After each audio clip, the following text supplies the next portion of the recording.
ของไว้พุ้นจนจมเตียวเสาะหา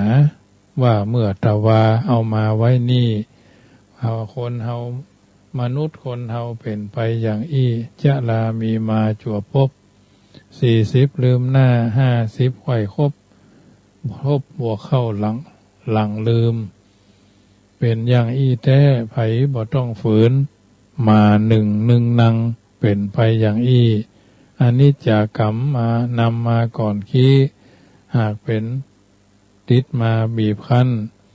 อันว่าสังขารธรรมชาตินั่นมีในตัวหั่นเนินนาย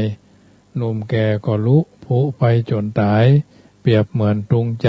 บนก้างเชือกห้อยถูกแดดถูกฝนลมพัดเตือน้อยปุดหล่นลงดินย่อยยับหนุ่มแก่ทั้งหลายภัยเปียทิทับดับท่าสี่เสี่ยงหมดไปสัตว์โลกเฮานี้ย่อมสุดวิสัยมันจักเป็นไปตามกรรมขีดเส้นมีหมอมียาวิเศษบ่เล่นสุดจักเยียวยาและไทยปางเมื่อเป็นคนทำบุญนักไว้ก็เพื่อจะได้ผลดีจิตใจนั้นสดใสผ่องสีทำแต่ความดีละชั่วได้ชั่วและดีเป็นเหมือนเตียนไต้ติดตามตัวไปบ่ห่างถึงตัวเฮาตายมาลายม้วยมั่งยังมีสิ่งอันความดีเหลือฝากเอาไว้ในโลกโลกีว่าเฮายังมีดีไว้อวดอ้างจักไปสวรรค์ก็ควรสรรสร้างหนทางไปบนชั้นฟ้าฟังทำความดีอย่าลีรอจ้าเวทาบ่ท่าเฮานายอายุคนนั้นมันสั้นแต่หนาบ่ฮู้เวลาวันตายเน้อเจ้าทำบุญกุศลอย่ารอฮื้อเท่าหนุ่มสาวคิงเราได้พร้อมขอโทษเอาอาไว้สานอบน้อมขอผงข้าวก้อมซอใหญ่ที่กล่าวเอาไว้ล้อนบ่ถูกใจจะขออภัยหอมยับเสียเต้าอี้ก่อนและนายเหยญาติโยมสาธุชนท่านผู้ฟังทั้งหลายวันนี้ก็คงจะเป็นน้ำธรรมคำสอนที่นำมากล่าวนำมาอู้ให้ญาติโยมสาธุชนได้ฟังบางทีบางครั้งเราท่านทั้งหลายได้มีโอกาสอยู่ในสังคมแห่งการอยู่ร่วมอยู่กันในสังคมบางเตื้อก็ถูกใจบางเตื้อก็บ่ถูกใจหลายสิ่งหลายอย่างจะฮื้อได้ดังใจคงเป็นไปได้ยากเราท่านทั้งหลายอยู่ในสังคมแห่งคนร่วมกันอยู่ในสังคมแห่งการอยู่ร่วม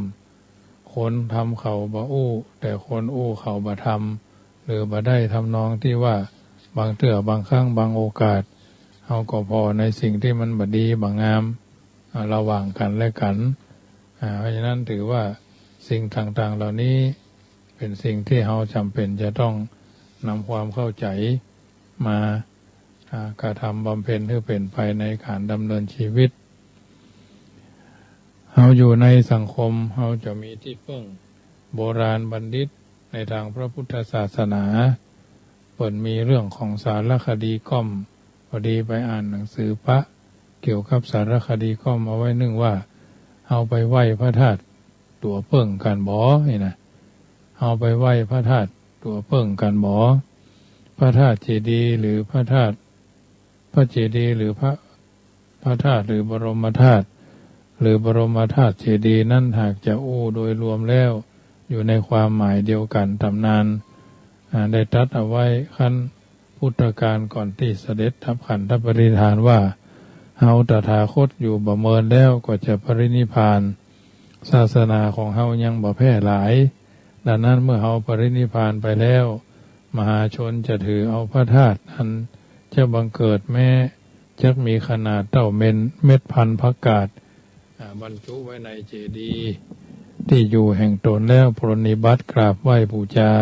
ก็จักมีสวรรค์เป็นที่ไปในเบื้องหน้าพุทธเจ้าเสด็จดับขันธปรินิพพานไปแล้วก็มีการถวายพระเพลิงพระพุทธสรีระแล้วหลังจากนั้นก็มีการแจกจ่ายบรมสารีริกธาตุไปตั้งไว้ในบนสวรรค์เมืองบาดาลเมืองมนุษย์ ระบรมธาตุที่เหลือนั้นแตกเป็นชิ้นเล็กชิ้นน้อยนะออกเป็น3 ขนาดเล็กประมาณเท่าเม็ดพันธุ์ผักกาดมีสีดังดอกพิกุลบรมธาตุขนาดกลางประมาณเท่าเม็ดข้าวสารมักมีสีดังมุกคัดใหม่และขนาดสุดท้ายเป็นขนาดใหญ่ประมาณเท่าเม็ดถั่วเขียวฮักมีสีเหลืองนวลทองคำบรรดากษัตริย์ทั้งหลายก็พากัน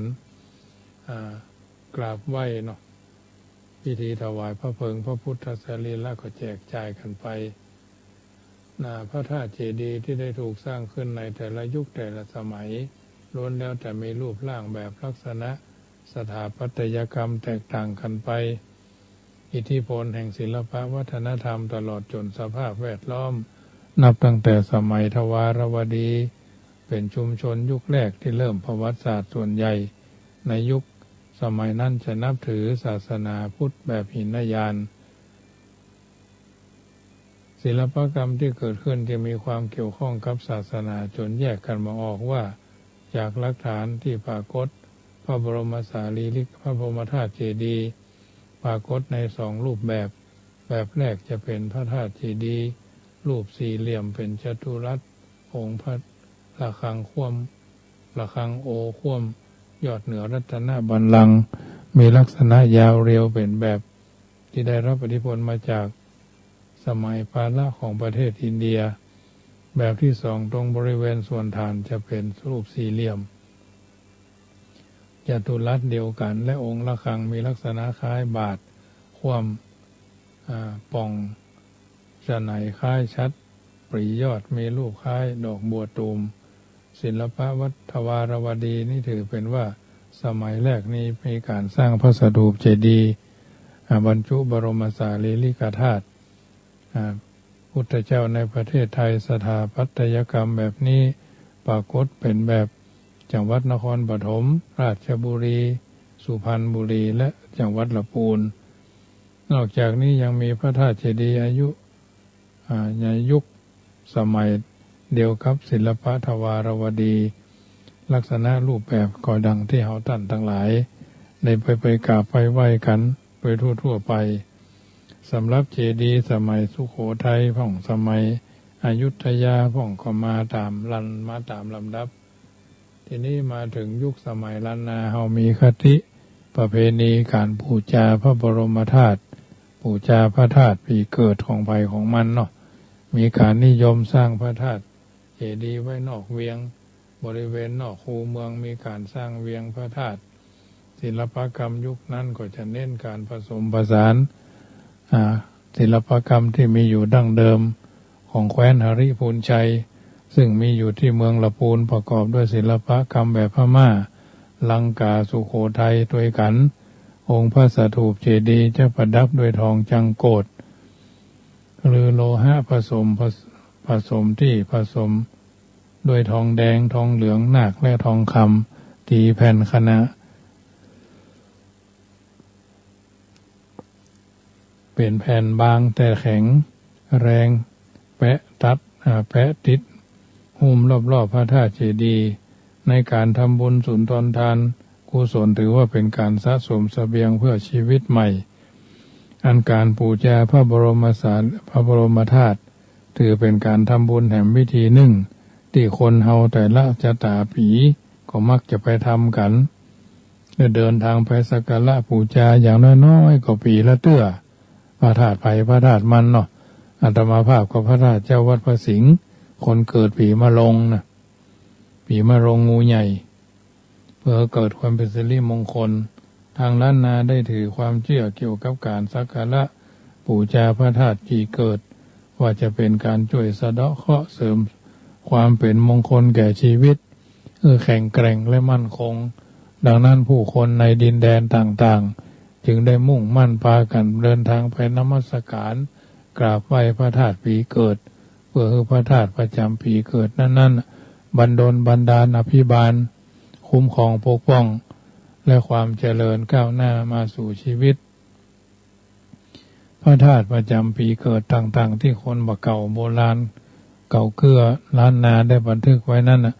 มีว่า1พระธาตุเจ้าปีชวด พระธาตุเจ้าสลีจอมตองตำบลบ้านหลวงอำเภอเมืองอำเภอจอมตองจังหวัดเชียงใหม่ปีฉลูมัวพระธาตุเจ้าลำปางหลวงปีขานเสือพระธาตุเจ้าจ่อแห่แป้ปีเทาะกระต่ายพระธาตุเจ้าจ่อแจ่แห้งเมืองน่านอำเภอภูเพียงพระธาตุเจ้าปีมะลงวัดพระสิงห์หลวงเชียงใหม่ปีมะเสงงูน้อยพระธาตุเจ้าวัดเจ็ดยอดหรือพุทธคยาอินตรเดียปีมะเมียมาก็พระธาตุเจ้าชเวดากองตะก้งหงสาเมียนมาผู้ที่เกิดปีมะแม่แปะพระธาตุเจ้าดอยสุเทพปีวอกลิงพระธาตุเจ้านครพนมปีละกาไก่พระธาตุเจ้าหริพูนใจจังหวัดลำพูนผู้ที่เกิดปีจอหมาพระธาตุเจ้าเกศแก้วจุฬามณีหรือวัดเกศกาลามก็แล้วแต่บนสวงสวรรค์จันดาวดึงก็แล้วแต่ปีเกิดปีคุณจ้างใกล้ก้อนปีใกล้จ้างคุณหมูพระธาตุเจ้าดอยตุงเมืองเชียงไฮ้ในยุคปัจจุบันทำสิ่งแวดล้อมเปลี่ยนไปความเจริญต่างๆไหลหลังเข้ามากบเกลื่อนร่องรอยอารยธรรมในอดีตจนเกือบจะเลือนลางห่างไปจากความทรงจำของคนรุ่นใหม่ต่อก็มีสิ่งหนึ่งที่วันเวลาอาจจะลบล้างใดก็คือการแสดงความเลื่อมใสศรัทธาในการบูชาพระบรมธาตุที่กล่าวไว้ว่าเวลาจะผ่านไปเมินบ่เมินแค่ไหนก็ตามพลังความเชื่อมั่นที่พุทธศาสนิกชนมีต่อองค์พระบรมธาตุก็ยังคงดำรงอย่างมั่นคงสะท้อนถึงคุณค่าในอดีตที่มีค่ายิ่งต่อคนไทยและหน้าประวัติศาสตร์ชาติไทยมีคุณค่าแก่การบันทึกจารึกไว้เพื่อให้ลูกหลานคนไทยได้รับรู้ถึงความรักความเคารพและศรัทธาในพระบวรพุทธศาสนาของบรรพบุรุษที่สืบสานสืบยาวกันมาอย่างต่อเนื่องเพื่อบ่ให้เลือนหายไปในที่สุดและเพื่อความเป็นสิริมงคลแก่ชีวิตเรามาไหว้พระธาตุประจำปีเกิดเพื่อความเป็นสุขเพื่อความสงบทางใจดีกว่าความสุขทางใจความมั่นใจก็จะมีขึ้นสำหรับตนเองอย่างบริบูรณ์เพื่อต่อสู้ชีวิตยังจะต้องโลดเล่นโดดเด่นอยู่ในวงสังคมแห่งต่อไปเพิ่นบอกว่าดอกไม้หากจะบานเมื่อถึงการมันบานแน่ไม่ต้องแส่แกะให้บานจะพานเฉาทำอะไรเร่งไม่ได้ตามใจเราแต่ต้องเฝ้าดูรักษาผลมาเองอันนี้เป็นเรื่องที่ท่านกล่าวเอาไว้เกี่ยวกับการบูชาพระธาตุเจ้าปีเกิดของแต่ละคนแต่ละท่านแถมอย่างหนึ่งเพิ่นบอกว่ามีคำที่เขาอู้กันไว้ว่าแง่คิดพินิจธรรมว่ามาหลวงสู้มาลายบ่ได้มาหลวงสู้มาลายบ่ได้คำอู้แบบนี้เป็นของเก่าในภาคเหนือก็อาจเป็นของภาคตะวันออกเฉียงเหนือก็ได้เพราะคำว่าบ่ซึ่งแปลว่าไม่อยู่ตัวอาจจะเป็นคำสองภาคก็ได้เพราะใช้ปฏิเสธว่าบ่ไปบ่มีบ่มาบ่ฮู้บ่หันบ่เข้าใจเหมือนกันจะเป็นกรรมของภาคใดก็ตามเอามาว่าถึงความหมายของประโยคคำอู้ที่ว่าคำว่ามาหลายในประโยคท้ายจึงมีคำจำนวนหลายตัวเป็นเครื่องใจมาหลวงสู้มาลายบ่ได้อย่าเขาเป็นหัวหน้าเขาเป็นสุมาเถอะเหมือนมาหลวงเป็นหัวหน้าครอบครัวก็เหมือนมาหลวงเพราะคนเดียวหรอกหัวหน้าครอบครัวย่อมมีคนเดียวหัวหน้าหมู่บ้านก็มีคนเดียวหัวหน้าตำบลก็มีคนเดียวหัวหน้าวัดก็มีคนเดียวเจ้าคณะแต่ละคณะก็มีรูปเดียวจึงเปรียบเสมือนว่ามาหลวงหมายถึงมาของหลวงหันว่ามาหลวงในตอนและหน้าของประโยคหมายถึงมาของหลวงหรือมาตัวใหญ่ภาคเหนือว่ามาตัวหลวงมีจำนวนน้อยตัวอาจจะมีมาตัวใหญ่ตัวเดียวก็ได้ชาวภูธรตามชนบทคงหันเป็นเรื่องจริง มาแล้วก็ได้ว่ามาตัวใหญ่ตัวเดียวของผู้มีอันจะกินเอาไปเลี้ยงแล้วพาดหลงเข้าไปสู่หมู่หมาพื้นเมืองเป็นบางครั้งจะหันได้ว่าฝูงหมาตามบ้านจองมองพอตัวหมาตัวใหญ่เดินโชว์กายผ่านไปผ่านมาพร้อมส่งเสียงเชียร์ว่าบ้องบ้องฮ่าฮ่านะสหายเอะอะตึงนะอิจฉาว่ามาจากไหนกินอะไรยังมาจากไหนจึงใหญ่หลวงเป็นล่ำเป็นเหลือนะน่าอิจฉาแท้บางตัวในฝูงหมาหลวงนะอยากจะลองเชิงดูว่าความแข็งแรงทนทานบั่นไหวของหมาหลวงดูพ่องจึงวิ่งเข้าไปแอบงับแข้งขาข้างหลังดูพ่องเป็นระยะหมาหลวงก็แผงกำลังลบหลีกไล่ป้องกันความอิสระความเป็นอิสรภาพของตนเองเป็นพลวันเป็นจังหวะฝูงหมาตัวน้อยอยู่ข้างๆทั้งนอกทั้งหน้าทั้งหลังเข้าพากันลุมช่วยกันงับกัดฟัดเวียงเป็นชุนละมุนวุ่นวายไปทั่วกระทั่งหมาหลวงตัวนั่นสู้บ่ไหวถึงกับล้มลงหมาหลายลุมกัดฟัดเวียงจึงลากไปเยี่ยงมดง่ามหลายตัวดึงลากไส้เดือนไปสู่หังของมันเจ้าหมู่จึงห้องร้องว่าหันจริงเช่นหมาหลวงก็เป็นไปในทำนองเดียวกันฉันใดจึงเกิดมีภาษิตดังกล่าวข้างต้นหมาหลวงสู้หมาหลายบ่ได้แล้วก็มีฝ่ายตรงกันข้ามฝ่ายค้านขึ้นตามว่าหมาหลวงจึงมีน้อยตัวจะมีมากอย่างหมาบ้านบ่ได้มีได้แต่โอกาสจะหลงพัดเข้าไปสู่ฝูงหมาหลายตามละแวกบ้านมีน้อยเพราะเจ้าของเขาเลี้ยงดีคุ้มขังดีจึงบ่เคยมีหมู่หมาตัวใหญ่หลงพัดเข้าไปเพ่นพ่านในหมู่บ้านจึงเกิดมีภาษิตของเก่าขึ้นว่านาดีมีพิษเลี้ยงสุริโยเลื้อยบ่ทำเดโชแช่มช้าพิษน้อยหญิงยะโสมะแรงป่องชูแต่หางเอาอ้างอวดอ้างฤทธีนะมาตัวใหญ่ที่หลงพัดเข้าไปในหมู่บ้านนอกมักจะอวดอ้างว่าข้านี่ใหญ่สง่ากินดีอยู่ดีมีผู้อุปถัมภ์ค้ำชูเลี้ยงดูเอาใจใส่ปฏิบัติอย่างดีกว่าตัวเธอกระซิบกระจอกผอมโซหัวโตตัวน้อยเตี้ยดูห่างหูฉันอันชูชันตั้งตรงอยู่ตลอดเวลานี้ก็ได้ว่าข้านี่มาจากตระกูลใหญ่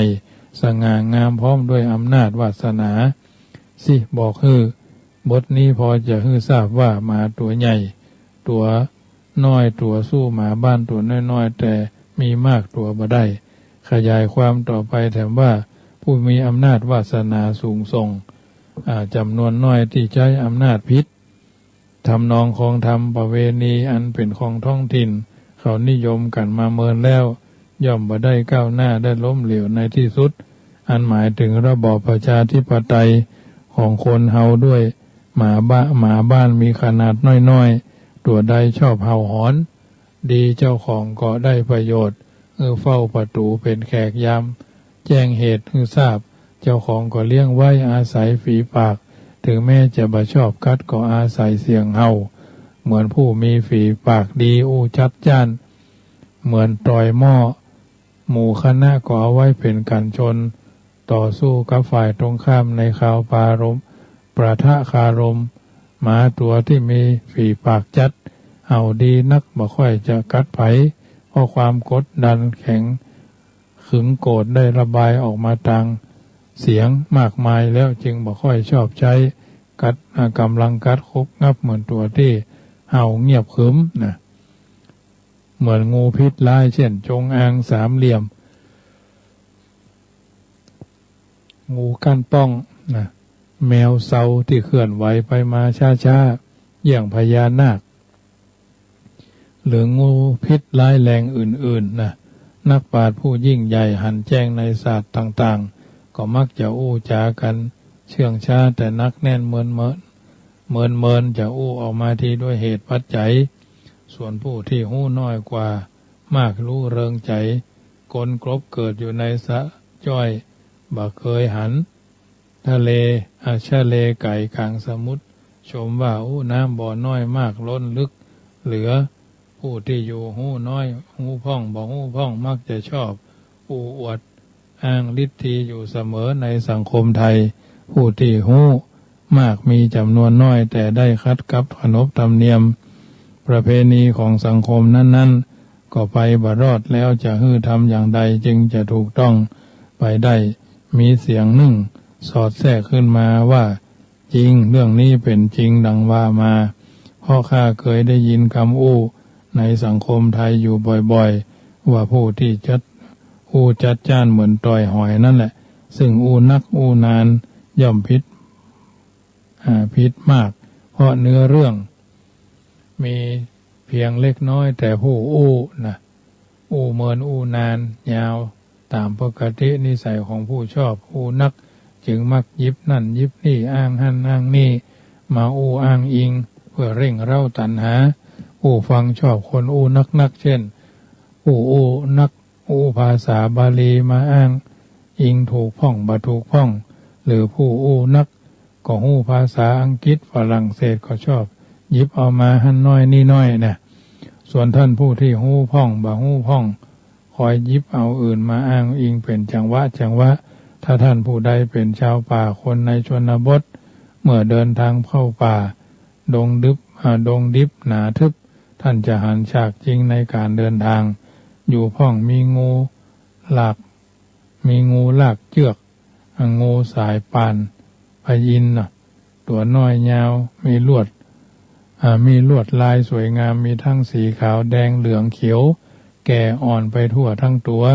แอบซ่อนอยู่ในตามสุ่มพุ่มไม้ลายเรียงทางที่มีคนสัญจรผ่านไปผ่านมาพอได้จังหวะเมาะงูตัวนั้นก็รีบรุดเลี้ยวแข่งเลี้ยวแล้วเลื้อยเลี้ยวแข่งเลี้ยวขาคนเดินทางตกใจร้องกิ๊กกากเฮฮาหัวเราะด้วยความตกใจโดยเฉพาะสุภาพสตรีงูชนิดนี้ชอบเก่งหวันขาได้ตกใจดีนักแลแต่แล้วงูชนิดนี้มีพิษมีภัยอย่างนอกจากสังคมเฮฮา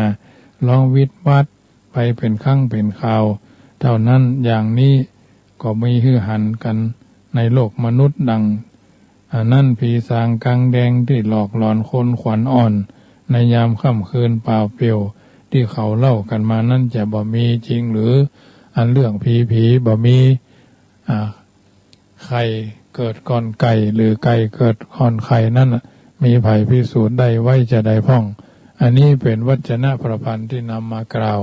นำมานำมาสาธยายท่านสาธุชนที่อยู่ทางบ้านฟังกันไปแก้การง่อมการเหงาเนาะในการดำเนินชีวิตเฮาท่านทั้งหลายอยู่ในสังคมบางเตื้อบางโอกาสบางจังหวะเวลาเราก็ต้องทำเอาสิ่งต่างๆเหล่านี้มาเป็นคติเตือนใจเอาท่านทั้งหลายอยู่ในสังคมแห่งการอยู่ร่วมอยู่กันอย่างพี่ดีกันอย่างน้องปรองดองกันเหมือนญาติชาติประเทศก็จะเจริญพระพุทธศาสนาก็จะรุ่งเรืองการอยู่ในสังคมบางทีบางครั้งเราก็จำเป็นจะต้องปรับตัวเข้าอยู่ในสังคมแห่งการอยู่ร่วมอยู่แห่งการอยู่ที่มีหลักเกณฑ์หลักการหลักแหล่งหลักธรรมการดำเนินชีวิตเราก็จะผ่านไปเป็นเพราะซึ่งบางเตื้อบางครั้งบางโอกาสเอาบ่ฮู้เต้าบ่ตันฮู้กันบ่แก้ก็ทำให้เดือดร้อนวุ่นวายทำให้เกิดความเสียหายยิ่งยุคนั้นสมัยนั้นยุคนี้สมัยนี้เพิ่นบอกเอาไว้ว่าอย่าไปเล่าหน้าจากขวัญคนอื่นอย่าไปตื่นข่าวที่บ่เป็นมงคลมีรถยนต์อย่าขับประมาทถ้าไปกาดไปซื้อชิ้นซื้อฝาไปพระใส่ครูบาคือยกมือสากราบไหวอย่ากินก่อนตานอย่าผ่านพ่อแม่อย่าแว่ทางบ่ดีเป็นสาวจีฮื้อฮักเสื้อฮักษาตัวจะเอาผัวฮื้อจะไปเอาคนขี้เหล้ามาเป็นมันจะเป็นงูเห่างูจ้องอย่ารับรองคนอื่นมาไว้ในบ้านเขาจ้างอ้างว่าคนรับคนโจรเกิดมาเป็นคนอย่าไปทำบาปเสื้อผ้าพุดขาดคือมัน มันเย็บมันสอยอย่าคอยเขามีอย่าไปคุยก่อนเขาเป็นละอ่อนอย่าห้าใส่เขาจะห้าตอบอย่าสอกกอกปากก้ากลางแข็งน้ำแข็งยังหู้ในเตียวเมื่อคืนมีเปื้อนหนีเปื้อนเสียดายตายเปื้อนเล่าไว้นะยุคคนเสื่อมจากศีลธรรมยุคระยำลูกบ่ฟังกรรมพ่อแม่ยุคคนแก่ห่างวัดห่างวายุคครูบาอาจารย์บ่มีคนกราบไหว้ยุคนี้ไซเรียกว่ายุคเฟื่องฟูยุคครูขายยาบ้ายุคนักศึกษาขายตั๋วยุคแม่ยิงมีผัวหลายคนผัวชายมีเมียหลายคนยุคสื่อมวลชนปิ้นปลอกยุคคอกบ่มีที่นอนยุคบ่อนบ่มียุคบ่อนมีทั่วบ้านทั่วเมืองยุคสีเหลืองมีแต่ข่าวยุคสาวแก้ผ้าโชว์ยุคผัวนำเมียขายช่องยุคเข้าของแปงก้ายุคดารามั่วยาอียุคโสเภณีไฮเทคยุคซีดีเอ็กขายเกลื่อนยุคของเถื่อนเต็มเมืองเต็มบ้านยุคโรงพยาบาลขายไตยุคบ่อนทำลายกฎหมายบ่อนถูกกฎหมายยุคตำรวจไทยรับสวยยุคเงินล้านเข้าสู่หมู่บ้านยุครัฐบาลพรรคใหญ่ยุคบินลาดินดังสนั่น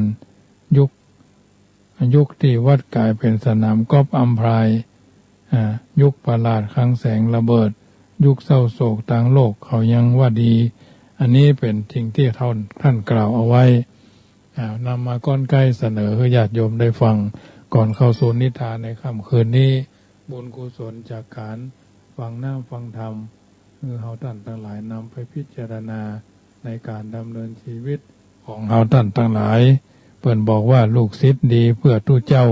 ลูกเต้าดีเพื่อพ่อเพื่อแม่เท่าดีเพื่อฟังธรรมการไข้ฮือลวกเพื่อปฏิบัติตามนักปราชญ์การไข้ฮือฉลาดฮือปฏิบัติวายโยพ่อกล้าไข้ฮือปาโลฮือกินเหล้าไข้ฮือมั่งมุนตุนเต้าฮือย่าให้ใส่นาบ่มีแมวหนูมันจั่งล่าบ่มีคนว่ามันจั่งชิบหายบ่มีเหมืองฝ่ายเข้าจักตายแดดบ่มีเหตุเพราะพระพุทธเจ้าบ่เทศนาบ่มีปัญหาพระพุทธเจ้าบ่แก้เท่าแห้งเท่ากาเท่าปาลาหมากหามาเฮาเท่าคู่เข่ากังเฮือนเท่าเฮงกินไหนไปหาเท่าปาลาป่าซื้อมากินเท่าแน่นเท่าหนาวัดบาบ่เข้าพระเจ้าบ่ไหวเอาหัวตู้เจ้าเป็นปฏิทินน้ำหนุ่มต่ำมันทรงป่ายแซวปักตีนหนาบ่แผ่วมันเป้อน้ำแก่ต่ำบาแซวป่ายมันมุ่มปักปวดพ่ำเพ้อมันจั่งจำคงในรายการเสียงธรรมก่อนรับตามาถึงช่วงสุดท้ายค่ำคืนวันนี้ท่านทั้งหลายตั้งอกตั้งใจนึกถึงบุญกุศลที่เราได้ทำบำเพ็ญให้เป็นไปวันนี้เป็นบุญเป็นกุศลที่เราได้สะดุ้งตื่นมืนตาขึ้นมาแล้วก็ทำหน้าที่ของแต่ละท่านแต่ละคนสมสมัยได้ตามจังว่าโอกาสเวลาก่อนท่านรับไปในคืนนี้ตั้งดวงฤดีไว้ให้มั่นนึกถึงบุญกุศลที่เราได้ทำแล้วเข้าสู่นิพพานทั่วหน้ากันเทินรัตนัตยานุภาเวนะรัตนัตยเตจาสาพุทโธโยแค้วคาดธัมโมโยแค้วคาดสังโฆโยแค้วคาดอายุวันโนสุขังปะลัง